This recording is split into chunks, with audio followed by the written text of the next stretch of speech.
time for Baseball with the Bard. Good morning, ladies and gentlemen. Welcome back to Baseball with the Bard, back after a week off, but you got the little update of Corey Kluber throwing that no-no. But we are here. Noah Cross, your host, joined by Tyler Bard. Tyler, how are we, sir? We are doing well. It was a wild 2 weeks in the MLB as well. It might have been a good thing we missed because we're going to have an action-packed episode this week. This is very There's true. definitely a lot going on, from injuries to trade rumors to all sorts of rumor mills to some particular players just absolutely popping off at the plate. So I'm looking forward to what we have to talk about today. Got a lot of good stuff. Oh, yes, a lot of great stuff indeed. And just a reminder to everybody watching, we are streaming live on Facebook, YouTube at Bard and Cross Entertainment, and Twitch at tbard5195. So come join us, check us out. You missed, if you didn't catch it last night, you might have missed a great tournament. Tyler, want to tell us a little bit about your tournament last night? Yeah, so I was in a Fall Guys tournament, me and my buddy Empath Eric. If you're not following Empath Eric on Twitch, please go make sure you do that. We unfortunately got eliminated a little bit early in the tournament, even though we did very well. A little slip up from Eric on one of the levels. He got actually griefed by one of the other players, Noah, that we were going up against. The guy grabbed him and he fell off the platform. And unfortunately, that's how they made their comeback. We were, if I had died, that would have been game over. So I kept it alive to the very last breath. But unfortunately, they were the better team. They had us beat, honestly. If we were to just rank our teams, we were the worst winning team in the whole tournament, going up against the best winning team in the whole tournament. So we almost took them out in round one. So I'm very proud of what we did. It was our first tournament. And you can catch more content like that from me and Eric. So at Empath Eric and tbard5195, always playing games on Twitch. Make sure you guys come by and check it out, especially over the summer. Going to be playing a lot more on Twitch. Yes, absolutely. Check out Tyler Bard there over on his page. And for right now, though, we are live on his page. We're talking baseball, folks. If you're looking for gaming, sorry, you'll come back later. Maybe Tyler will be on tonight. I don't know, but come back maybe. Later. For now, I'm thinking I might do a reaction of the pay-per-view tonight. I don't know. Okay.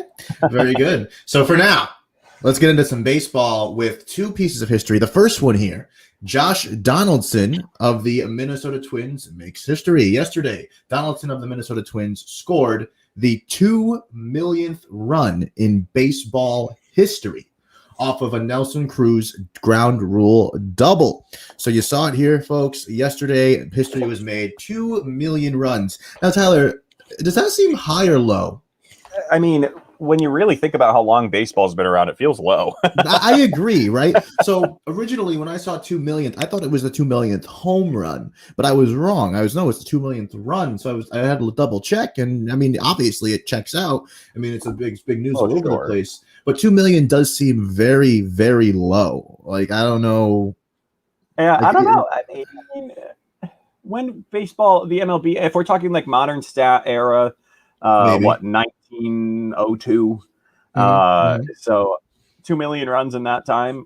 I guess that's fair, but I mean, both you and I have been to games that were absolute slugfests. Yes, so, we expect that it would be higher, but if you really put it into perspective, that's a shitload.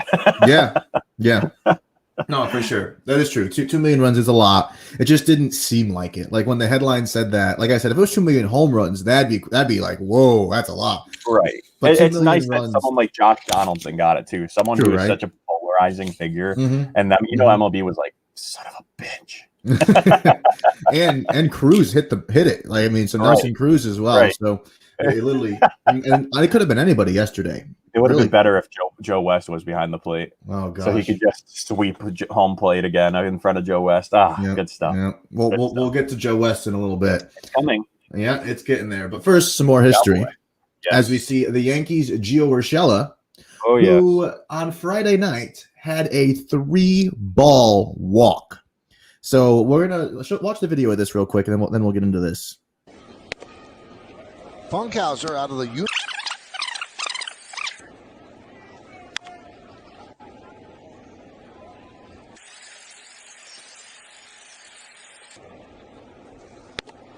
There's a strike, 1-2.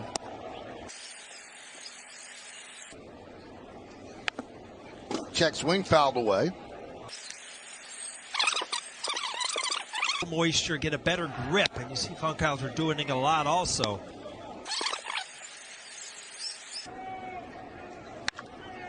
fouled away by this time.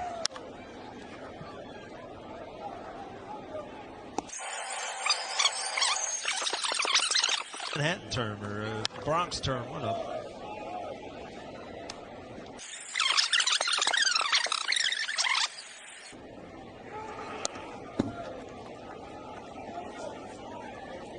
So Urshela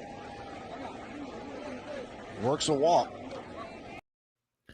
So you see there up at the up in the corner when they gave him the walk, the count was 3-2. It was a full count. That was correct. Michael K, as you could hear, even took a minute to say Urshela worked the walk because he was confused. I wrote down the pitches here of the at bat. There was 9 pitches in the at bat. All right. The first pitch was ball 1. Okay. Strike 1 was the second pitch. The third pitch was that straight paint on the outside corner, 93-mile-an-hour fastball. That was a beautiful fastball. Yeah. That was strike number 2. Okay. And then he fouled one away. That fourth pitch was the controversy because he had that check swing where he fouled the ball off, and it was clear that it hit the bat. Like a ball doesn't fly like that. But from what they said is the umpire might have thought it hit the glove of the catcher as opposed to hitting Gio Urshela's bat. And maybe that he just heard he didn't realize that he heard the ball hitting wood and not leather. So it went ball 2. Then 2 fouls in a row. The second foul there, Gio missed. That was the fastball down the middle. Should have done something with it, but didn't. A third foul, a nice corner fastball. And then ball 3 was outside. And Urshela just walked. Like he tossed the bat. He took off his shin guard, took off his elbow, his wrist guards there. No one said anything. Trotted at first, and nobody knew a thing. So, it almost looked like the pitcher was like, I don't think that was ball. Well, okay, whatever. Yeah, but nobody. Yeah, it's a thing. Like nobody said a word. Even Gio. Actually, no. I'm sorry. Gio after the game was quoted in saying he did know. He did know, and he kind of just blanked when he was doing it. He was walking, but nobody said anything, so we just kept going. And I'm like, what? Why would you? Good for you, Gio. Right? Did he end up scoring? No, he did not end up scoring because that would have been something. It would have made it better, right? Oh yeah. We love scandals in baseball. Right? So the pitcher there, Kyle Funkhauser, battled Gio in a 9-pitch at bat. Gio took a foul ball inside that may have been mistaken for a foul tip off of the catcher's glove, as we saw before. Gio took the next pitch, a fastball outside, tossed his bat, took off the shin guard, and trotted to first base, no one knew a thing. The next inning, Michael K ran it back with Paul O'Neill, and they saw that there were only 3 balls in the at-bat, and that was exactly what happened. Like, the ball clearly hit the bat. As Paul O'Neill said, the ball doesn't shoot off like that when it hits a glove. Like that, the ball hit the glove. Hit the bat.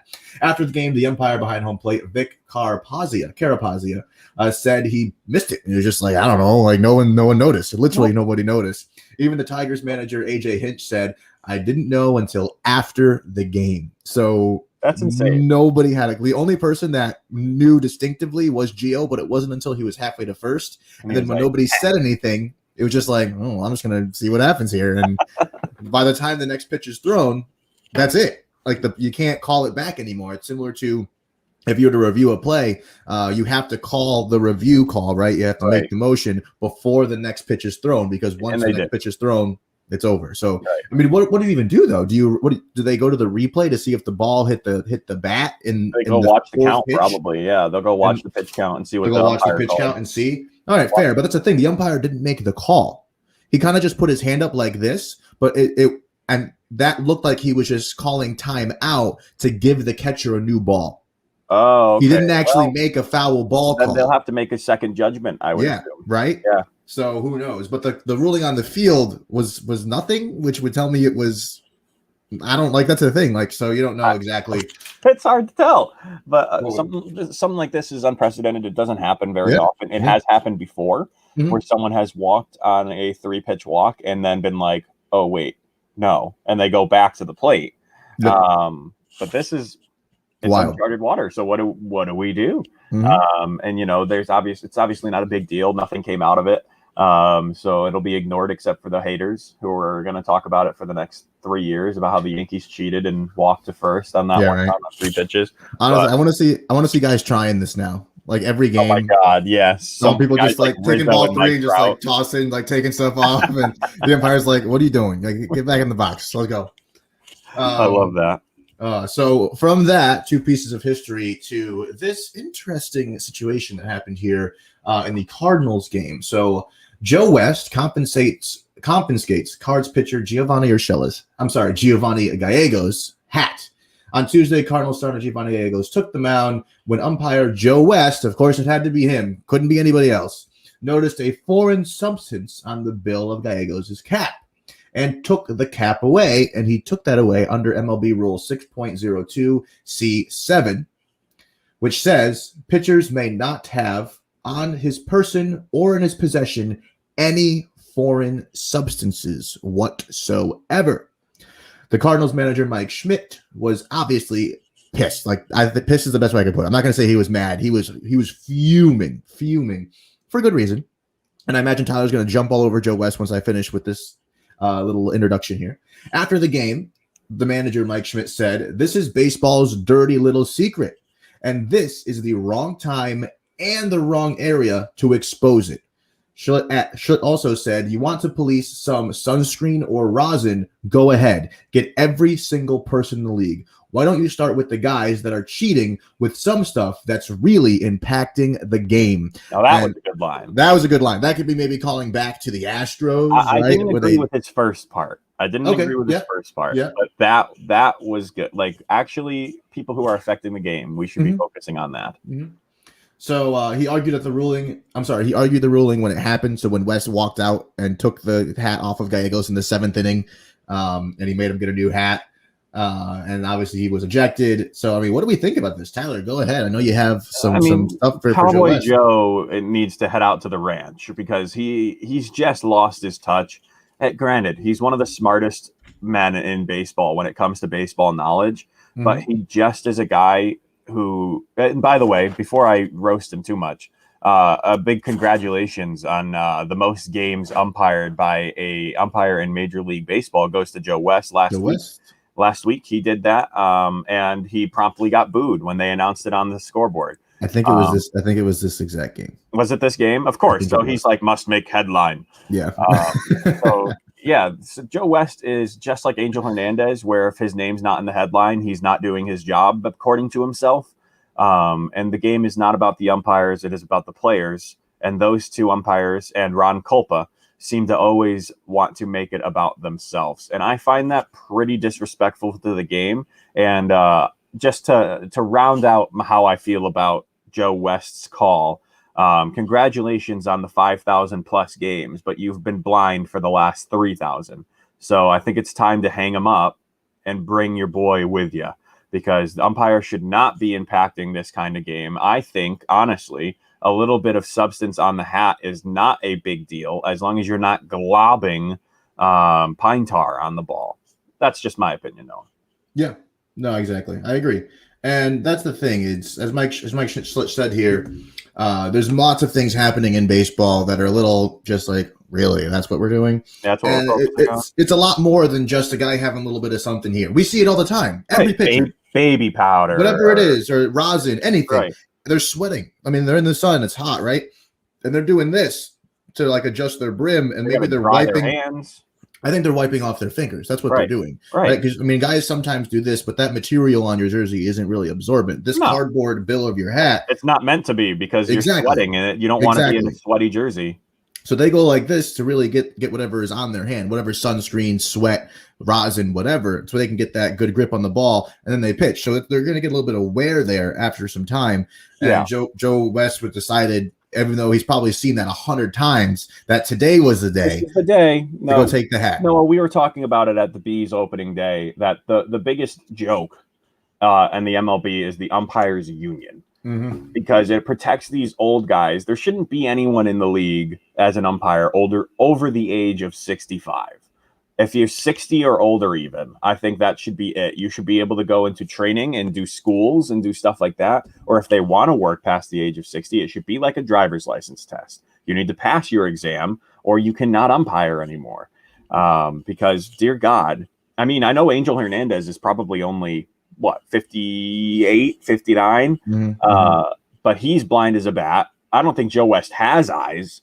So I hate that last year, Noah, we literally had a segment that was, what did the dumb umpires do this week? Yep. And they've been better this year. They've been calling much better close plays. There haven't been as many replays that have gone questionable, but I'm just sick of it. And you know what? The umpires just make me mad. Can we talk about something that doesn't make me mad? Yeah, we're going to talk about this. This is going to make you laugh, as well as everybody else. This is going to make you laugh. Javier Baez from the Chicago Cubs had some very clever base running. And, I mean, yes, it's very clever base running. We can also account it to being very, very poor game awareness on the part of the first baseman here. But we're going to show this video, and then we'll talk about it after. Baez hits it on the ground to third. Gonzalez. This is so good. Oh my goodness! Wow! You got to be kidding me! You've got to be kidding me! They stole a run. You have got to be kidding me, Javi Baez. Keep going. Go. Think you're invincible. El Mago indeed. That is unbelievable. That is incredible. What is Will Craig thinking about here? Just take the ball to first base. Backpedal first. As you can see by the look on Tyler's face, he is not amused whatsoever. Will Craig, there was 2 outs, by the way, so the first baseman could have easily just stepped on second and it's over. Like the run doesn't matter anyway. Like that's it. So he decides to chase Javier Baez back because normally that happens. Sometimes the runner, as he's heading to first, will just stop. Right. Sure. Like an Sometimes Beltre exactly. Thing. Sometimes the runner will just stop running like Beltre, and then the guy he'll make the defender come to him. But yes, exactly. So Baez, I mean, maybe he didn't know that whoever was running the bases there had some speed and was going to be able to make it home. He might have known. I mean, he might have just said, because he was doing like one of these moves, like come on, go. Like when he saw that the pitcher was taking the bait. You know, like he saw that the pitcher was coming in and he was like, oh, this is beautiful. Like those are one of those plays that you could practice and you will never see it in 162 games. 162 games never happened, but it happened. Game 162, it pops up. Yeah, but here you go. And Can I just say the best part of that was that even after he scored, Javi Baez just goes safe and just jumps up in the air. He calls it, and then he realizes he has to start running. I love the part where when he's on second, he gets there and he doesn't realize that actually just happened, and he asks the umpire, "Wait, I'm safe, right?" And the umpire's like, "Yeah," and he's like, "Let's go!" And and then he realizes Greg Amsinger, right? Who I think that MLB Network had picked up the game at that moment, and of course they did. Of course they did. Mm-hmm. That happens all the time. Whenever MLB tunes in, something nuts happens. And I love Greg Amsinger, who's just like, "Go! You're invisible. He can't see you. Just run to third."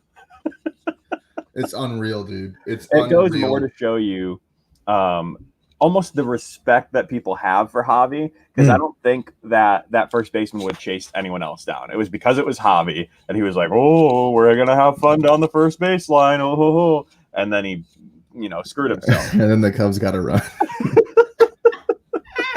Like in the script here, folks, I literally put, Javier Baez, very clever base running, and then the cue for the video, and then it just says there isn't much to say. No. LMAO. I actually put LMAO in the script because, I don't even know what to say. Like tag first base. Are we 5? Are we 5? Yeah, Did we not learn that when you turn 6? This is the type of play that when I'm playing kickball with my middle schoolers. Yeah, I have to shout like tag first, tag I have to, you know what I mean? Right. And this guy is making, who knows how much. Yeah, not much after tomorrow to play professional baseball. Yeah. Oh man, so that it's just funny. And nothing professional going on over there. I like to see it, and there's very few guys who could pull that off, and Javier Baez is definitely. He's the only one. Yeah. So from one to the other here, the New York Mets have an injury problem, and it is extensive. We're going to name 10 names now, but I think the total number of Mets injuries currently is 13 to 14. It's around there, and and once I start reading these names, it gets worse. Yeah. So here we go. Center fielder Albert Almora is supposed to return on June 5th. Luis Gilmore should return tomorrow. J.D. Davis should return on June 5th. Oh. Jeff McNeil, who is one of their starting outfielders, should return on June 28th. Michael Conforto should return on June 25th. Carlos Carrasco, who is a new pitcher, should return on June 25th. Kevin Pillar, who was hit in the face, roughed him up bad. He was okay, though. He was actually joking around. He's okay. His face looks like a battered tomato. But he is in great spirits. Like, he literally... It's Kevin Pillar. Yeah, he showed up to the game the next day and said, and literally, like, to like the press was there. Nose. Yep. And he said to the press, he's like, yeah, I got here and I'm surprised it wasn't in the lineup today, but what are you going to do? I'm like, all right. Oh, that first day back in the dugout. Oh, it was rough. Honestly, though, it's amazing that he was there because the guys who get hit in the face, like, you know, and granted, it hit him in the nose. It broke his nose. Guys who have been hit in the face this year, it's like nothing happened. Yeah. Like Bryce Harper. Him and Bryce Harper were like, ow. Oh, shit. Yep. Yeah. So that's it. I mean, it depends on where it hits you. Maybe it was an off-speed pitch. I don't know exactly what pitch it was. But anyway, Dylan Betances, no surprise there, is out till June 12th.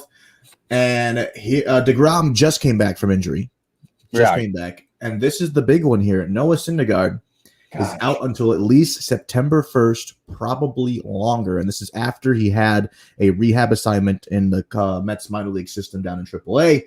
And he had some very bad soreness in his arm after he threw a couple innings. He was supposed to do a gradual ascension back to real form, where he would do, like a 2-game start and then have 4 games and then go to 6 games and then go to a full 8 or 9 innings in the minor system. And it just didn't work.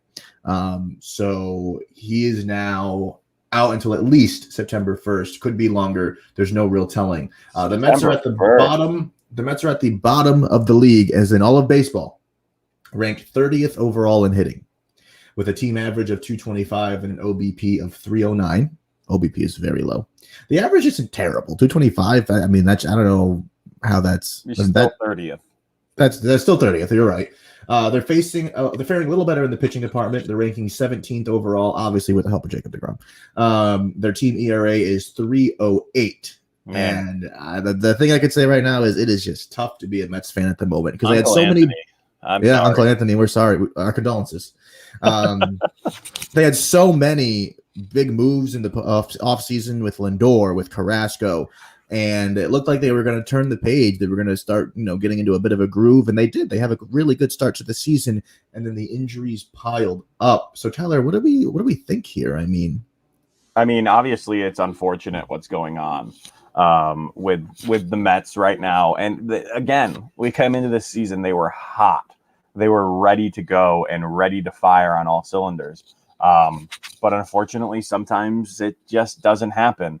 And their team got just torn to shreds. And it is unfortunate, but it is what happens sometimes. Will they bounce back if they can get all these guys back healthy? Possibly. But who's to say? It's the Mets. They seem to be cursed. So who's to say what's going to happen, Noah? Yeah, you're right. Who's to say we know exactly what's going to happen? If we had a crystal ball, even that ball might be confused because we've said it before and we'll say it again. Baseball is a wild, wild game. It sure is. Speaking of the absolute wildness of baseball, the Colorado Rockies placed their star, Trevor Story, on the 10-day injured list. They're saying he has some sort of elbow injury. There's no exact knowing how long he might be out entirely or what the extent of the injury is yet. Story has been hitting .255 with 5 home runs and 23 RBIs so far this season. The Rockies as a team are 24th overall in hitting with an average of .235 and an OBP of 301. Their record is 19-34. Woo-hoo, damn. Yeah. Like, just when I'm sad about the Yankees, I look at that and I'm like, all right, it could be worse. Rough start. And that makes them, they're still in 4th place, though, in the NL West, which is hilarious that they're 19-34. Congratulations. They're still in 4th. They're 1 game better than the Diamondbacks, who are 18-34. So, Rockies, it could be worse. Yay. So, it's unfortunate. Congratulations. And this goes back to an episode that we had a few weeks ago where we talked about how the MLB as a whole had an injury problem. Oh, yeah. And we talked about how the start-stop to last year's season could have contributed, how the weird season, shortened season could have contributed, how the extended postseason could have contributed after the shortened season. So there's a lot of factors that come into play, that are adding to these injuries. And the Mets are, huge. I mean, look at them, 13 to 14 injuries. That's unreal. Right. And then those are all their starters. So unfortunate. It is unfortunate. One thing that is very fortunate, Tyler, is all of the amazing happenings over at Clovercrest Media. So let's give our fans here a good look at what's going on. You got it.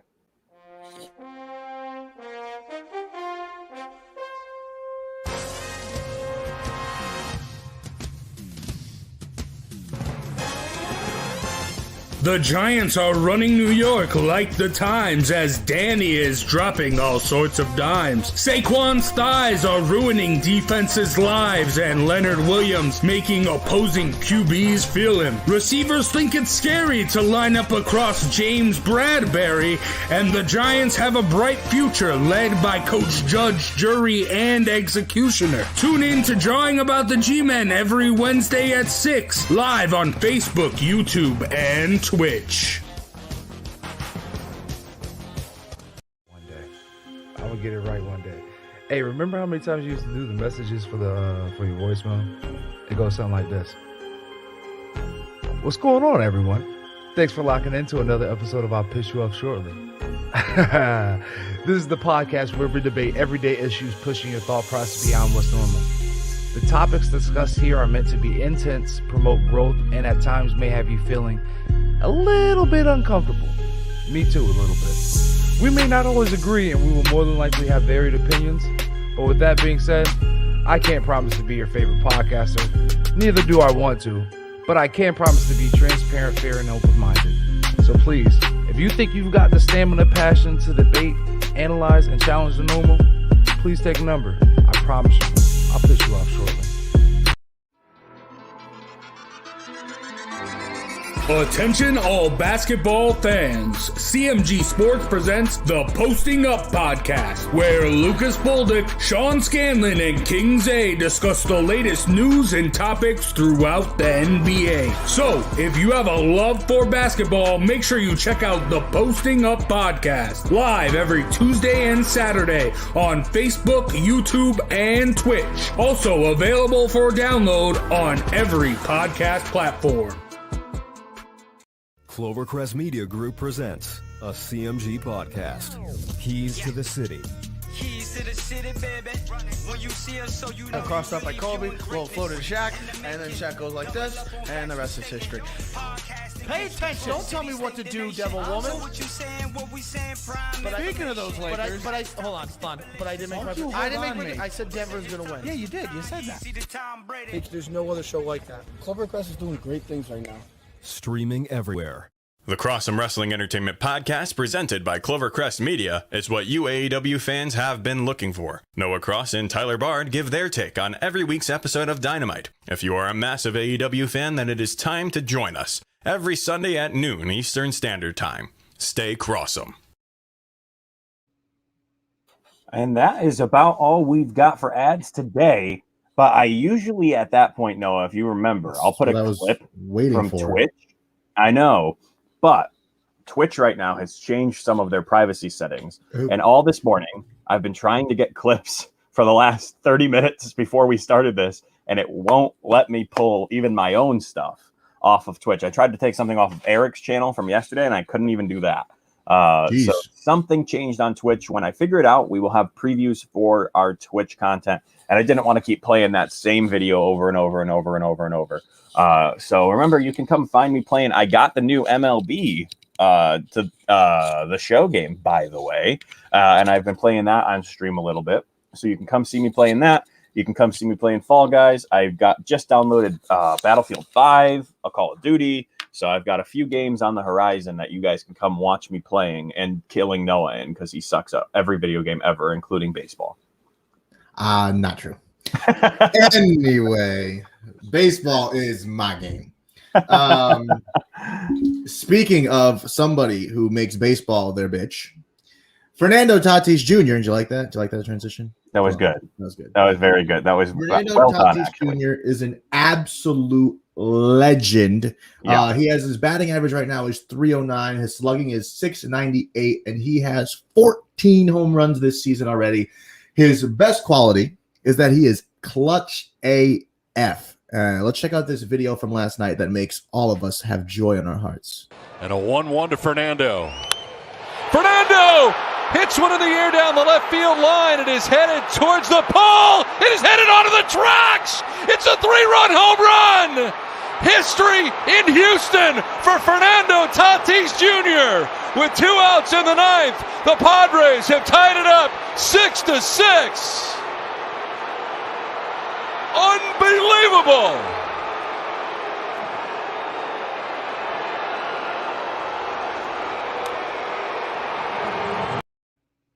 Can we just talk about Man, the swagger when he hit the ball? Oh yeah, unbelievable, dude. There are a few things I want more after seeing that home run and that reaction from that crowd than to see the Astros and the Padres in a World Series matchup. Oh my God, that would be so good. Oh, but the Astros won't make it there. They're not going to get past the Yankees in the postseason. So it's going to be an interesting postseason. But we got a long way to go, ladies. Yeah, we got a long way to go. So there you have it. Tatis is killing it as he always does. That was a game-tying home run, by the way. If you didn't get to see the box score on that video, the score was 6-3. The Astros were winning. It was the 9th inning, and the Padres have 2 men on threatening with the tying run at the plate. They did what they had to do, bring the tying run to the plate, and Tatis delivered. That is the right man in the right spot. That's who you want at the plate in that moment, and that's what he does. He does that. He delivers. Yep. And the best part of that video was Don Orsillo. Yep. Don Orsillo just, every time we get him on this podcast, I'm like, man, I want to be him. I just want to be Don Orsillo. He calls everything so perfectly. Like last week when he hit the grand slam again, Tatis, he goes, San Diego is still Slam Diego. It's just, he always has the best one-liners ever. It's like he must write them before every game. Like if Tatis hits a grand slam, like he literally... that line, the Slam Diego, is in the opening for MLB The Show. Welcome to Slam Diego. And he just, he should be in wrestling. He's so exciting. I like that. He's so I will say, though, this is like the first year that I can remember where the cover athlete on the MLB The Show cover is like the actual best person in the game. I mean, he's like absolutely killing it. He is. Second best. Who's the best? Shohei is he has also earned my respect for just throwing at everyone. He is unreal. Like, you don't like me? I'm gonna throw at your head. He didn't do that on purpose. We weren't going to cover that, but we can talk about that quickly. So Ohtani accidentally threw at Mark Canha up and in, and it was a fastball. And Mark Canha was like looking at him like, oh, and then they both benches cleared, and Ohtani literally smiled. Yep. He was like, all right, this is stupid. Because it is. And that's why it's not in the script. So there you go, folks. There's the short version of that, which actually doesn't matter whatsoever. It does matter. Let's go on here to something that does matter. Oh, very exciting. Exciting for obviously Sal and us. On your screen there, folks, is Sal Romano. He's in a Reds uniform. So the New York Yankees signed Sal Romano to a minor league deal. The former Reds right-handed pitcher was designated for assignment earlier this year after sporting a 5.23 ERA for the Cincinnati Reds. And now, as you can see, he is heading over to the Scranton and Wilkes-Barre Rail Riders. So it's very cool to see a homegrown guy that Tyler and I know. We went to high school with him. Yeah. He graduated 3 years before us. He was throwing 98 coming out of high school, and unfortunately his velocity is dropping. Yankee fans in general are not very happy about this signing. They're very confused as to why they signed him. Right now, Sal is only a 2-pitch guy. His fastball has kind of fallen off. He's thrown his slider and his changeup. If he can get his fastball back up to the velocity it's supposed to be, he's lost about 2 miles per hour on that fastball, Noah. So hopefully he can get that back where it's going. I sent him a message this morning congratulating him on his move over to the New York Yankees, and hoping that maybe in this time frame where you guys are down a pitcher, maybe he can get a little rubber start up there, get a little 3-4 innings up at Yankee Stadium. That'd be lit. Just see how he produces. I don't care what day it is. I'm taking off of work and we're going. We got to go see Sal because if we tell him we're at the game. Oh yeah, maybe we get to meet a few people, dude. If I get to meet, I want to. You know what? Oh, who? All right, who would you want to meet? We're going to Yankees, obviously. Yeah, who would you want to meet? Aaron Judge. Aaron Judge would be cool, but I feel like everybody meets Aaron Judge. I mean, sure, but I would. Well, we don't lead it that way. So can we go into the clubhouse? I want to meet Giovanni Urshela. cool. What? Excuse me? No, I want to meet Sal Romano. We and I want to give the bird to Aaron Boone. Oh, I'll join you. We'll get to that later. But no, by the way, so you know how I went to the Yankees game a few weeks ago with Drew, coach, and coach's brother Dave? Like last week, actually. Oh, yeah. That's why we weren't on last Sunday. Yeah. Right. I wanted to buy a Geo jersey, as you said, as you should, because I was going to buy one when I was with you. Right. But come to find out, that place that we were at didn't have any outside the stadium. Oh. The place next door doesn't have any. Oh. And then the stadium didn't have any. Well, yeah, because they don't plan on keeping him. That's not true. He's going to be gone by the end of the season. They were sold out. Nope. That was the problem. Nope. And it just is annoying that they don't make, like, I don't know, like I could buy like Garrett Cole shows up, you could buy his jersey before he even signed the contract, but Gio's been playing there for like 3 years. It's like, all right, really? I can buy it online. That's fine. Don't do it. He'll get traded the second you buy it. That's why I'm worried to do it. I don't think there's no way the Yankees don't have anyone to play that position. He's been solid. He's the only person that's actually been reliable. Yeah, there's a few. He's on the very short list of people who've been reliable. But we'll get to the Yankees in a little bit, because right now Tyler has to talk about the other team in the AL East here. His boys, the Boston Red Sox. Tyler, take it away. The Sox have actually been doing okay. They're not in first place anymore, unfortunately. They have fallen from grace down to second place, but only by half of a game. They're continuing to play really well. Currently, like I said, they're second in the AL East, only half a game behind the first place Rays, with a record of 32-20. So, as you can see, Noah, they are absolutely exceeding expectations from where we had them in the beginning of the year. If you remember, both of us were, even me, I was kind of crapping on this team, saying I don't think they're going to even amount to third place. Third place is absolute best, and they've been in first for the whole season, and until 2 days ago, where the Rays took it. I'm looking forward to seeing if they can keep it up. But the Sox can currently think they're hitting for their great record, as they're sporting a team average of 261 with an OPS of 768, ranking them 7th overall in the MLB. That is way higher than anyone would have ever expected. The man on the screen here, JD Martinez, has an average of 328 with 12 home runs and an OPS of 986. Someone who's just absolutely raking. And I think we're going to say it every week, Noah, is that this guy is the most consistent guy in the lineup. Would you agree with that JD is the most consistent guy in the Red Sox lineup right now? I agree 100%. That's easy. Every time you look at the game and the Red Sox are either down late or they're down, in like the middle of the game, wherever it is, and JD Martinez gets a chance to either tie it or give him the lead, he does. Right. And that's usually with the dinger. That's why you guys call him Just Dingers Martinez. Just Dingers Martinez, yeah. So, yeah, I'd say he's the most consistent and the most reliable, hands down. Yeah, and, there's a lot of other guys helping out as well. Alex Verdugo is one of them, who's hitting 293 right now. He's got 7 home runs and an OPS of 824. That's not bad either. He's hitting getting almost on average a hit per game, if not higher. Most games you're going to get 4 at-bats. So he's at least getting 1 hit every game with an OPS of 824. That's pretty incredible in itself. And, of course, Noah's favorite Red Sox player, Mr. Rafael Devers, with an average of 284 with 14 home runs and an OPS of 961. He has more home runs than JD Martinez. Excuse me? That's insane. Now, I still do think that Rafi needs some work. I don't think that just his batting average and his home run ability is enough to keep him on the team, Noah.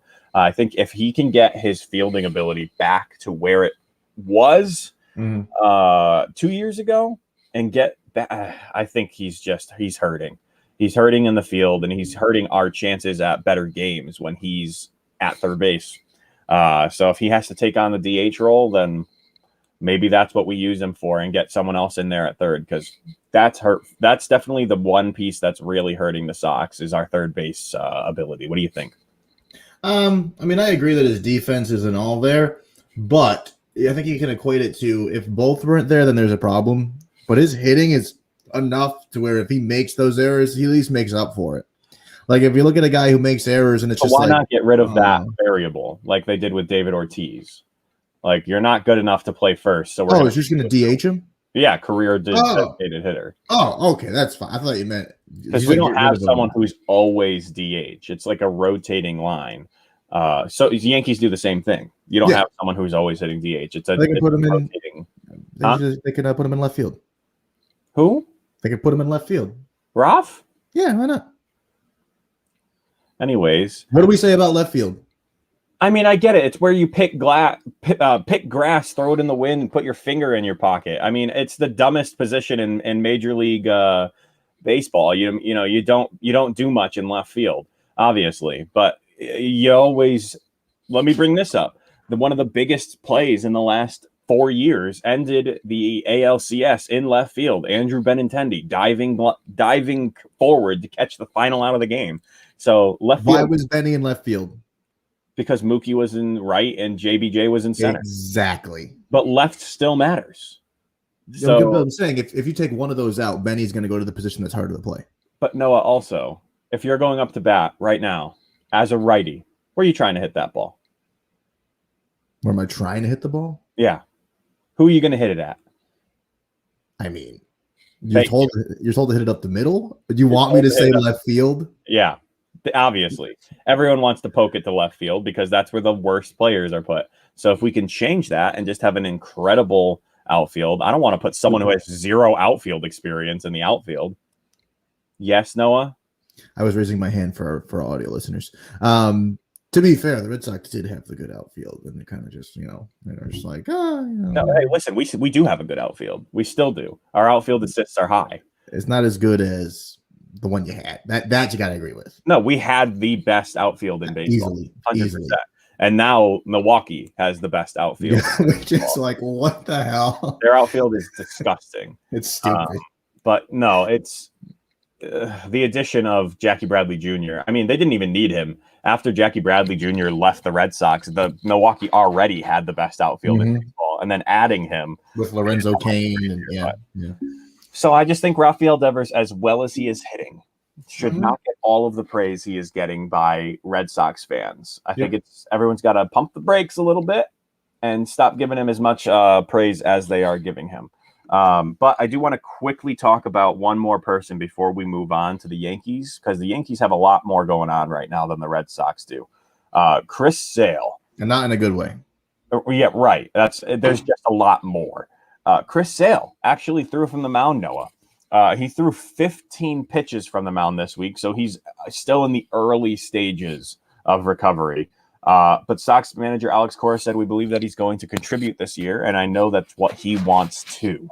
That's massive news for Boston, and hopefully they can keep it up, because I'm just excited to see what Chris Sale can do from here. I mean, it's been way too long since we've seen Chris Sale on the mound throwing for the Red Sox. And I can only say I hope you heal up it so many times before I start to lose faith that he's going to be ready to come back. I think if he's not ready to go by July, August, he's a trade piece. He's got to go, and we get big names for him, or big draft picks, or big money, because I think he's just become an asset or a unnecessary asset at this point. And we're pitching fine without him. I mean, our ERA is not that great. It's like 3 point something, 3.5 something, I think. So if we can get someone, even someone who's vulnerable right now, the Mets, if we trade him over there and we can pull someone over like Carlos Carrasco, who's injury prone as well, but healthier than Chris Sale, I think that would be an okay move. But it is encouraging to see Chris Sale actually throwing from a mound. Yeah. But what do we think of the Sox success so far? I mean, blown away. Absolutely blown out of the water that they're doing as well as they're doing. But I love it. I know Noah doesn't love it, because the Yankees haven't been playing too bad, but they're playing it's just like 2018. It's the same story. They're playing just bad enough to not be in the playoffs. Yeah. So, I mean, if that keeps up, the Red Sox and Rays keep playing the way they're doing, and the Yankees do, the Yankees ain't going to make it in. They might get a wild card spot and play either the Red Sox or the Rays, because that's what it's going to be. It's going to be, these three teams are probably all going to make the playoffs this year. And one of them will be sitting pretty in the number one spot, and the other two will have a one-game playoff. Yep. Dear God. Yep. The baseball gods are terrifying, but not much else to report on the Red Sox today. So let us swap it back over to Noah for his Yankees because they've got some figuring out to do. Yeah, I'm going to speed through this one a bit just because it irritates me. The Yankees are third in the AML and third in the AL East at the moment.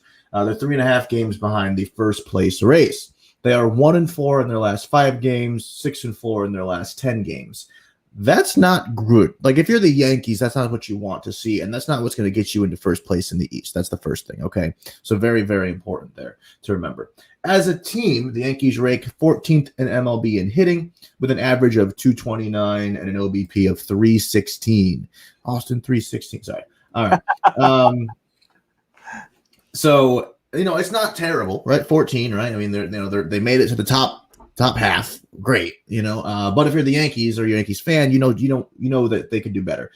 Hitting has not been clutch or reliable whatsoever. The man standing screen there, Clint Frazier, has an average of 172, an OBP of 284 with only 4 home runs this season, and he's ranked as the number 7 hitter in the Yankees lineup, which is terrifying. No, right. That's not good. No, that's terrifying that he has numbers like that, an average of 172, and yet he's ranked 7th and an OBP of 284. Gleyber Torres finally hit a stride last week against the Rangers and White Sox, but he has fallen off a bit again this week and continues to have a streaky sporting an average of 264, which is not bad with only 2 home runs, though. He is on pace to hit 11 home runs this season in its entirety. If he keeps up at the rate he's doing. With the games that we've played to this point, only hitting 2 home runs, he's on pace to hit 11 home runs. In 2019, he hit 38. Oh, my Lord. That's just a comparison. That's what he's capable of and what he should be doing. The fact that he's not, we need to figure out why. Why isn't he doing that? And we'll talk about that in a little while. Luke Voit returned from injury after missing the first 34 games of the season and didn't do much. Could that be acquainted to the fact that he was still injured? Maybe. Ring rust. Because ring rust, sure, as well, right? He has an average of 182. He hit 1 home run in his stint back in 12 games, and he's back on the IL with a grade 2 oblique strain after playing just those 12 games. So could it be that he was just injured still, or something was tight? Sure, I agree. They put him in too early. It did feel a bit rushed, and sure, they wanted Voit. He's a big at-bat. Andahar, like, he's a utility guy. Why they didn't need to bring him in? Oh, no, the Yankees were all set with their infield because they also have Odor, who's back as well. Because they could just keep Gio at third. They could put LeMahieu at first, and then they have their center there with Torres and Odor. I mean, that's it. You don't even have to bring Andujar in. So They just brought in Voit early. They wanted his bat because they wanted his bat to be hot because they were struggling before then. But then he got there and he still couldn't. He couldn't do everything, and he didn't do much obviously because again he was probably still injured. Mike Ford, who is the Yankees' only other option now for first base, unless they maneuver things around and put DJ over there, has an average of 140 and has hit 1 home run and is slugging 298. So not slugging at all. Got a picture. Yeah, not slugging at all is what we're saying here. Another big blow is that Aaron Hicks is out for the rest of the season with a wrist injury. He had an average of 194 and was slugging 333. He didn't seem like he had it at all. Like up to the point where he had this injury about 2 weeks ago. He hadn't hit a single home run yet. He just hadn't had it at all. It did not look like he was going to be doing anything for us, at least to this point. Right. So he's out. He's on the chopping block 100%. And I'm going to say that right now. He is definitely someone that, I could see being moved at some point. So I hate him, but I'd sign him with the Red Sox. Let's see. Corey Kluber is another big blow to the Yankees. I couldn't believe that one. That one blew my mind when I got that notification. Yep. Kluber is out for a minimum of 2 months. So after proving many naysayers wrong to start the season and hurling a no-no, Kluber is out for a little bit of time here, and that's a minimum of 2 months. Could be longer. A big blow to the Yankees. His ERA was 3.04, and he had a record of 4-3. So he was really turning it around. Those 3 losses came, I'm pretty sure, consecutively to start the season, and then he had those 4 consecutive wins to really get things hit a stride there. It looked like he was returning to true form here, so it sucks now that he has this injury, and who knows how serious. But that's why the Yankees have this guy. That's the answer, right? Yes, could be, and we'll get there in a little bit. Let's see here. I will say one thing that we could say here is thank God that the Yankees do have these three men that I'm going to name now: Aaron frickin' Judge, Giancarlo frickin' Stanton, and Garrett frickin' Cole, baby. So Judge has an average of 302 with 13 home runs and an OPS of 926. So he's actually helping us here. And here's a fun fact: 6 of Judge's 13 home runs this season have either tied a game or have given the Yankees the lead. So Judge is coming through when he needs to, which is good. But again, when the Yankees rely on home run or strikeout, and that's what we talk about with Judge. So yes, his stats are good. He's been getting a few hits in between there as well. You don't just get a 302 average with hitting just dingers, okay? But the biggest thing is he can't do that all the time, because if he's going to rely on the strikeout home run and occasionally he's going to rip a single, that's not the most reliable thing we can do. And Judge can't do that every game. Like, it takes more than one person to win a game and to win a World Series. We're talking about all the time. All right. Another guy who's been helping out is Stan. Has an average of 272 with 9 homers, and he has an OPS of 850. He just came back from injury, so he's a little shaky, obviously, in returning from injury. So there's that. And then Garrett freaking Cole, his ERA is 1.78 with, you ready for this, 97 strikeouts in 70 innings. Dear God. That's unbelievably amazing. And I've said this before, we would suck without Garrett Cole, plain and simple. Like, if we didn't have, you imagine if the Yankees didn't have Garrett Cole? You guys would be at 20 wins. Easily. Like, we'd be so bad. So the Yankees are 29-23, not terrible, but not great. They lost Friday and yesterday to the Tigers, to the Detroit Tigers. And this is where my rage comes in. They were outscored 9-3 by the Tigers. You know who started the game on Friday, Tyler? Who? Garrett Cole. Garrett Cole started the game. Guess how many runs the Yankees scored in 9 innings? 0. 1. They scored 1 run for Garrett Cole. And Garrett Cole gave up a single run in like the 3rd inning, right? So God forbid his boys get him some more runs. Curse of the 8. Yeah, and I never, ever turn off baseball games. And you know that. No. We don't leave baseball games early unless it was like the Bees game. We left the Bees game early. We were there on Thursday, but it was raining and it was thunder and lightning, and they were the Bees. So who cares? The tickets were $8. So. Check out the Bees, though. It's a great time. I never turn off games early. I never leave games early. I don't like to, at least. Ever. I turned off Friday's game when the Yankees didn't score on the top of the 9th because I knew they were just going to lose. I was like, I'm done. I'm leaving. And sure enough, they lost. No shock there. And then I turned the game off yesterday, Saturday, in the 6th inning, after the Tigers put up 6 runs on the Yankees in total. The Yankees were outscored 6-1. 6-1. Dude, we can't blame injuries. There's not that many. No. All right. Oh, Luke Voigt is out. Oh, no. Guess what? You have LeMahieu in your lineup. You have Judge in your lineup. You have Stanton in your lineup. You have all of these people. Urshela's been pretty solid. They need to produce. Many teams, and I've heard this argument here. This argument annoys the hell out of me. Many teams don't score runs when their ace is on the mound. Look at the Mets and DeGrom. Yep. That's not an excuse. It is inexcusable if you can't get a few runs especially for your ace. Especially for your ace. It's a baseballism. It really is. It's just one of those things. Every ace does not get run support. Same thing happens to Chris Sale. It is the same way across everywhere in baseball, because everyone goes in there thinking like, oh, we only need to score 1-2 runs today. And also the aces, you think about it, they do line up like the number ones, like those games, like everyone has a similar schedule in terms of the amount of games played. Right, you're playing against another ace usually. Yes, right. So you're playing against another ace usually, which sure we can account to that too. But you're the Yankees. But not always. No, exactly, not always. And you need to get it together. It's the Tigers. And I also was at a game. It was Red Sox Cleveland, Chris Sale versus Carlos Carrasco. It should have been a 0-0 game into the 9th. The final score was 9-8. You know, you can hit off of an ace. It's possible.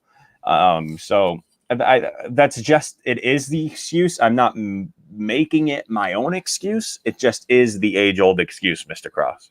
Yeah, it is the age-old excuse, and it's ridiculous. It's an excuse is that, because when Garrett Cole's on the mound and you can't get him, like literally, we had segments here where we literally titled them "Save DeGrom" because DeGrom is over in Citi Field throwing his arm out, trying to keep the Mets in the game, and he is keeping the Mets in. That was okay, too soon, and he literally was keeping the Mets in the game, and now And now I need to make a segment probably in the next 2 weeks if the Yankees keep this crap up, where I have to say save Garrett Cole and let's get Garrett Cole on a team that can actually win him some games and maybe get him a World Series ring. Because now it's looking like there's 2 teams in New York that can't score anything when their ace is on the mound. You have the best 2 pitchers in baseball in New York City, and they both have losses or no decisions on their record because their teams literally can't get them runs. That is inexcusable. I don't want to hear that, oh, teams don't get runs when their ace is on the mound. Are they being lazy? Is that the problem? Because if they're being lazy, they shouldn't be playing. Then no. Then go play somewhere else. We need people who are going to score runs and come through. I'm tired of seeing Clint Frazier in the lineup. Clint Frazier left 6 men on base in the game yesterday. 6.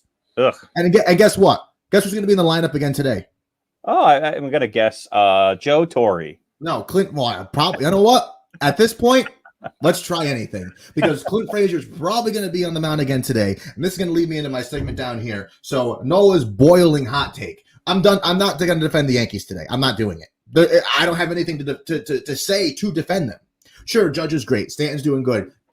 Cole is doing good. But all in all, the Yankees are underperforming to a degree that is just unreal. Nobody would have said, Tyler, would you have said the Yankees would have played this poorly to start the season? Not a chance. Not a chance. You're a Red Sox fan. You probably would have just said, oh, yeah, Yankees suck because you're a Red Sox fan. I'm sorry? I had them winning the division.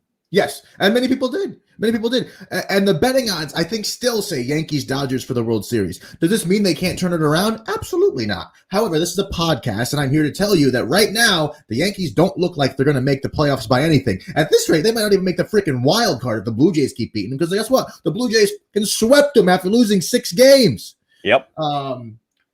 Realize what moves need to be made. That's number one.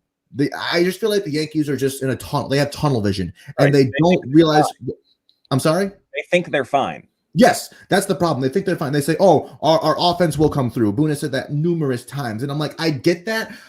But this is like, you got to make moves sometimes, dude. Like, look at the Rays. The Rays traded Willie Adames. The guy was swinging 217 in an average and an OPP of 283. Was that amazing? No. But they said, you know what? We need to make a move here. And it kind of worked because the Rays are in first place now. And it's not even like they were making an example out of them. They just knew that they had to make a move. The Yankees need to realize when moves need to be made. Like, listen, I'm sorry. I know you're really high on Frazier in the beginning. It doesn't seem like it's working. Like, I don't know what you want me to say to you. Like, how long are we going to say it'll come through eventually? Time to make an example of someone. I think it's Clint Frazier and Gary Sanchez are the 2 that I would put up there as guys who could move and actually motivate the team to do better.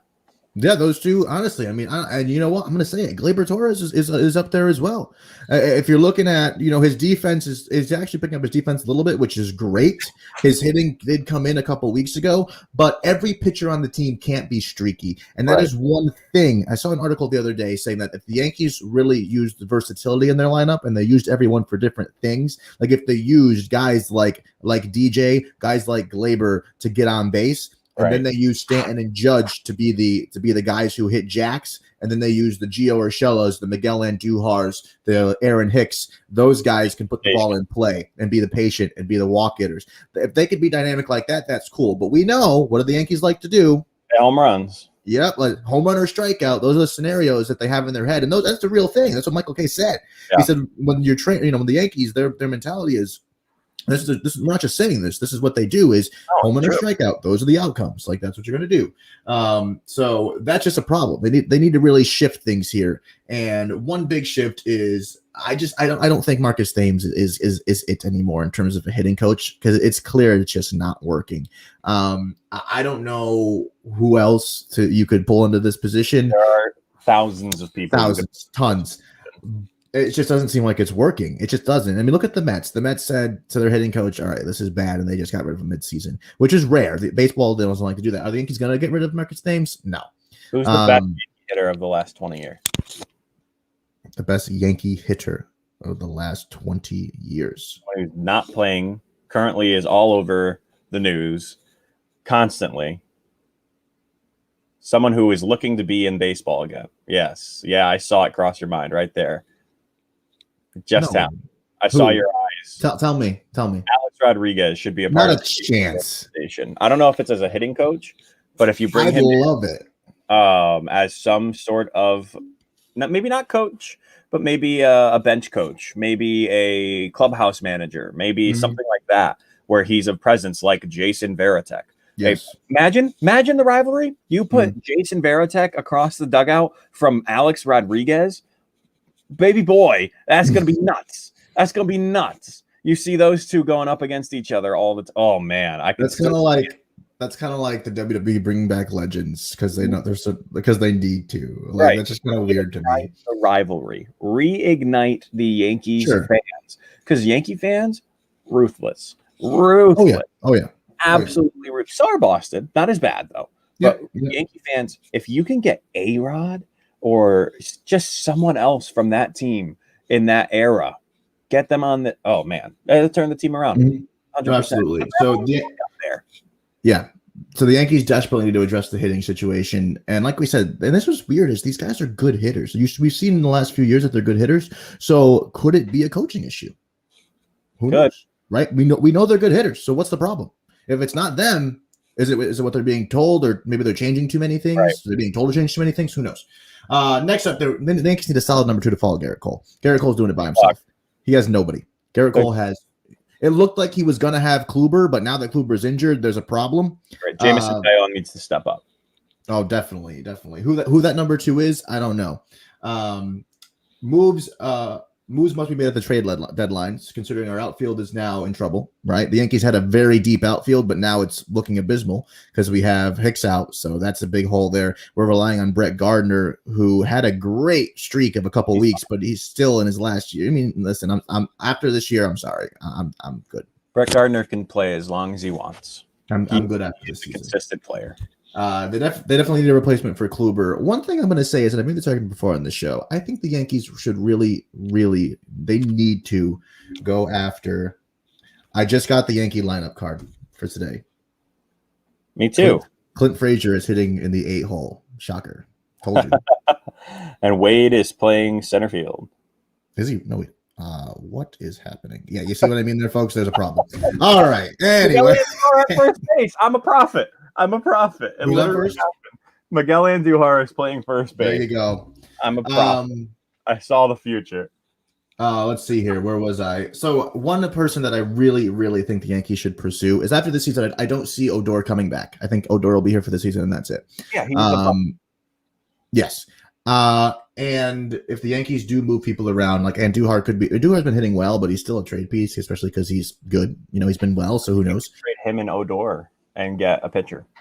A pitcher could work. I need this in my life. So this individual is in his last year under contract with this team. Do you know what I'm going to say? Maybe. Are you going to Texas? I am. Yeah, I don't want that at all. I think he would thrive in New York. I think he would do well. He's on an ascension in his career that is unbelievable, and he would be that piece of the puzzle that I think would give the Yankees the charge they need. Carlos Correa in pinstripes would be actually not where I thought you were going, but okay. Who do you think I was going to say? I thought you were going with a pitcher, a certain pitcher. Oh, no. They're not going anywhere.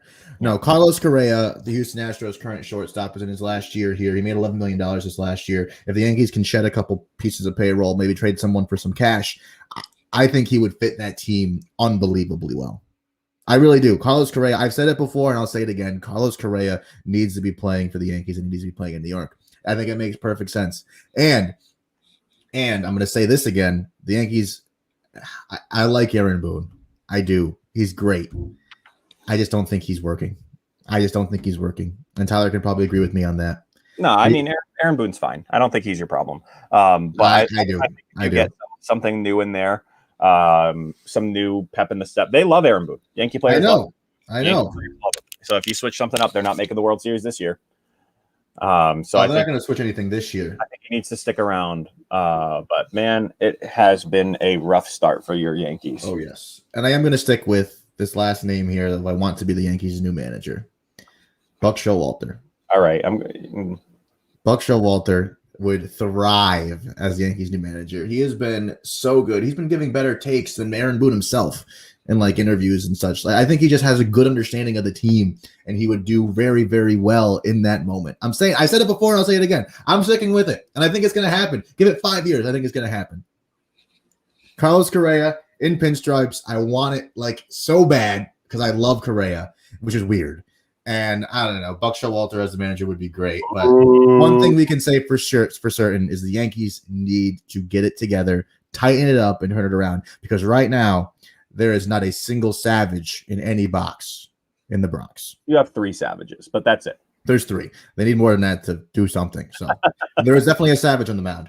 So just a reminder, we're streaming on Facebook, YouTube at Bard and Cross Entertainment, and Twitch at TBard5195. And if you love podcasts, make sure you visit clovercrestmedia.com for a wide selection of great shows covering sports, business, relationships, pop culture, politics, and true crime. There are 28 shows in the hashtag CMG Network. And if you don't find one you like, start one of your own. We can help you launch your podcast for as little as $15 per month. clovercrestmedia.com is the website to visit. Make sure you check it out and tell your friends all about it. You can visit clovercrestmedia.com and click on the link for the latest on your favorite CMG Sports podcasts, as well as blogs, videos, and latest information. And with that being said, that's Tyler Bard. I'm your host, Noah Cross, and this has been Baseball with the Bard.